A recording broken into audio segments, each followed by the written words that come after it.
సాగండి. మనతోటి విజయకిరణ్ గారు ఉన్నారు, తెలుగుదేశం పార్టీ నాయకులు. విజయకిరణ్ గారు, గుడ్ మార్నింగ్ అండి. గుడ్ మార్నింగ్ అండి. ప్యానెల్ సభ్యులకి, ప్రైమ్ లైన్ వీక్షకులు అందరికీ గుడ్ మార్నింగ్. విజయకిరణ్ గారు, కూటమి ఓట్లు పూర్తి స్థాయిగా ఒకరికొకరు గ్రౌండ్లో ట్రాన్స్ఫర్ అయ్యే పరిస్థితులు ఏ మేరకు ఉన్నాయి? పిఠాపురంలో జనసేన అధినేత బహిరంగ సభల తర్వాత కూటమి సభలు ఇదే విధంగా ఉండబోతున్నాయని అనుకోవచ్చారు. కూటమి కట్టకూడదని విశ్వ ప్రయత్నాలు చేశారు, అవన్నీ విఫలమైనవి. కూటమి అనేది ఇప్పుడు ఎన్నికల రణరంగంలోకి ముందుకు వచ్చేసింది. గ్రౌండ్ లెవెల్లో కార్యకర్తలందరూ కూడా కలిసి పనిచేయడానికి సిద్ధపడ్డారు. పవన్ కళ్యాణ్ గారి విజయం గురించి మాట్లాడుకోవటం కంటే కూడా పవన్ కళ్యాణ్ గారి మెజారిటీ గురించి మాట్లాడుకోవటం ఉత్తమం. ఎందుకంటే ఒక్కసారి పవన్ కళ్యాణ్ గారిని ఓడించుకోవటం ద్వారా ప్రజలు ఓడిపోయారు. సరైన గొంతుక అసెంబ్లీలో లేకపోవటం, పవన్ కళ్యాణ్ గారు లాంటి పవర్ ప్యాక్ అసెంబ్లీలో లేకపోవటం వల్ల ప్రజలు ఓడిపోయారు. తెలుగుదేశం పార్టీ అసెంబ్లీలో వారు చేయగలిగిన అన్ని పోరాటాలు చేసినప్పటికి కూడా పవన్ కళ్యాణ్ గారు కూడా ఉండటం ద్వారా, అంటే ఇప్పుడు కొంతమంది ఒక పార్టీకి ఫిక్స్ అయి ఉంటారు, ఇంకొంతమంది ఇంకొక పార్టీకి ఫిక్స్ అయి ఉంటారు.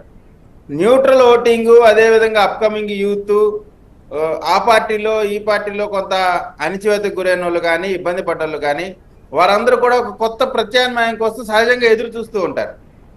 అయితే ఇక్కడ అన్ని వర్గాలు కూడా ఏదో చిన్న చిన్న ఇబ్బందులను కూడా పక్కన పెట్టి రాష్ట్రంలో జరుగుతున్నటువంటి పెద్ద ఇబ్బందుల మీద ఫోకస్ పెట్టారు.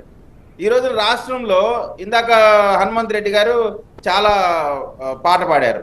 నేను అడుగుతా ఉన్నా, విద్యా వ్యవస్థని సర్వనాశనం చేసిన గనులు ఈ రోజున వైఎస్ఆర్ కాంగ్రెస్ పార్టీ ప్రభుత్వం.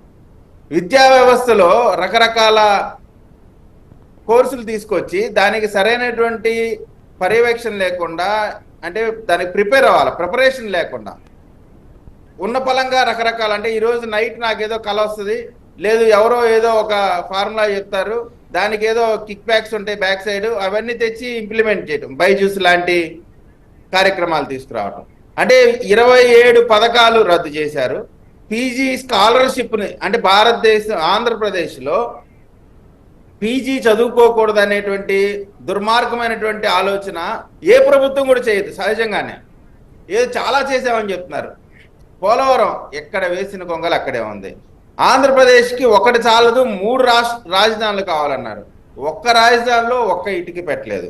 మీరు నిజంగా రాయలసీమ మీద మీకు ప్రేమ ఉంటే, మూడు రాజధానుల మీద మీకు చిత్తశుద్ధి ఉన్నట్లయితే మీరు చేసిన ఒక్క ప్రయత్నం చెప్పండి.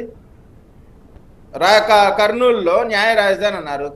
న్యాయ రాజధాని చేయడానికి కావాల్సిన ఒక్క ప్రయత్నం చెప్పండి. మీరు ఒక్క ప్రయత్నం చేయకుండా ఊరికే టైం పాస్ చేస్తూ, నేను అనుకుంటా ఉన్నాను, జగన్మోహన్ రెడ్డి గారే కాదండి, జగన్మోహన్ రెడ్డి గారి టీంలో ఉన్న ఐఏఎస్లు కూడా అనేకమైనటువంటి తప్పిదాలు చేయటంలో వారి పాత్ర కూడా ఉందని నా దృఢమైన విశ్వాసం. ఎందుకంటే వీళ్ళు చట్టాలు చెప్తున్నప్పుడు కూడా ఐఏఎస్లు, ఇప్పుడు 27 పథకాలు మనం రద్దు చేస్తున్నామంటే ఐఏఎస్లు చెప్పాలి కదా ప్రభుత్వానికి, సార్ ఇది రాజ్యాంగ విరుద్ధం అండి, మేము ఇది చేయకూడదని చెప్పి చెప్పాల్సిన ఐఏఎస్ల పాత్ర కూడా ఉంది. ఒక్క జగన్మోహన్ రెడ్డి గారి పాత్ర ఒక్కటే నేను అంటానికి లేదు. ఐఏఎస్లు కూడా వారు చేయాల్సిన పనులు వారు చేయలేదు. అంటే అధినాయకుడు, అంటే ముఖ్యమంత్రి ఏది చెబితే దానికి గంగిరెద్దులాగా తలూపారనేది నా విశ్వాసం. ఎందుకంటే నాకు సంబంధించి నేను ఏ కమ్యూనిటీ నుంచి వచ్చానో ఆ కమ్యూనిటీకి జరిగిన అన్యాయం గురించి మాట్లాడాల్సిన బాధ్యత నా మీద ఉంటుంది. ఈ రోజున అంబేద్కర్ గారు రాజ్యాంగంలో రిజర్వేషన్లు కల్పించారంటే అది ఆ కమ్యూనిటీస్ యొక్క రిప్రజెంట్, వాళ్ళందరూ కూడా ఆ కమ్యూనిటీస్ తరఫున రిప్రజెంట్ చేయడానికి అవకాశం లేకుండా పోయింది. ఈ రోజున ఎస్సీ నియోజకవర్గాల్లో వీళ్ళ పెత్తనం ఏంటండి? ఎస్సీ నియోజకవర్గాల్లో నియోజకవర్గంలో అతని కాలు పక్కన పెట్టనిచ్చారండి. అతను ఒక్క పని చేయగలిగినాడా? అతను అసలు ఒక ఎమ్మెల్యేకు ఉండే ఒక్క హక్కున్న అతను వినియోగించుకోగలిగాడా? చివరికి ఆ నియోజకవర్గంలో బైరెడ్డి సిద్ధార్థ రెడ్డి పెత్తనం ఏంటి? హోంమంత్రిగా సుచరిత గారు ఉంటే సజ్జల రామకృష్ణారెడ్డి గారి పెత్తనం ఏంటి? అందుకని ఇటువంటి ఎక్కడైనా అంతే కదా.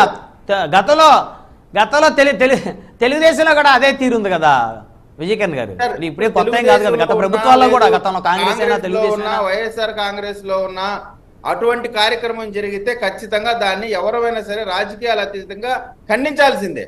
అంటే మా ప్రభుత్వంలో నిజంగా అటువంటిది ఉంటే, ఆ పథకం జరుగుంటే ఉదాహరణ చెప్పండి. నేను స్పష్టంగా చెప్తున్నాను, తెలుగుదేశం పార్టీలో అటువంటిది ఏమైనా జరుగుంటే చెప్పండి.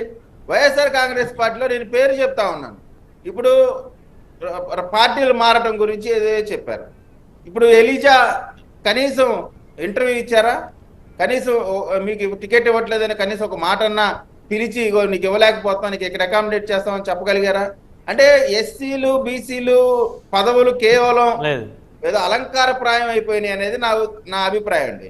ఇప్పుడు తెలుగుదేశం పార్టీకి సంబంధించి, బీజేపీ పార్టీకి సంబంధించి, అదేవిధంగా పవన్ కళ్యాణ్ గారి పార్టీకి సంబంధించి వీరు అధినాయకులు చంద్రబాబు నాయుడు గారు అహర్నిశలు కష్టపడతా ఉన్నారు, పవన్ కళ్యాణ్ గారు కూడా చాలా కష్టపడతా ఉన్నారు. కానీ లోకల్లో ఎమ్మెల్యేలు కొన్ని నియోజకవర్గాల్లో నేను చూస్తా ఉన్నాను, ఆల్రెడీ మనం గెలిచిపోయాం, ఇంకా మనం పని చేయాల్సిన పని లేదు, పార్టీ క్యాడర్ని పట్టించుకోవాల్సిన పని లేదు అనేటువంటి మనస్తత్వంలోకి వచ్చేసారు. ఇది ఈ ఎఫెక్ట్ ఎవరి మీద పడుతుంది?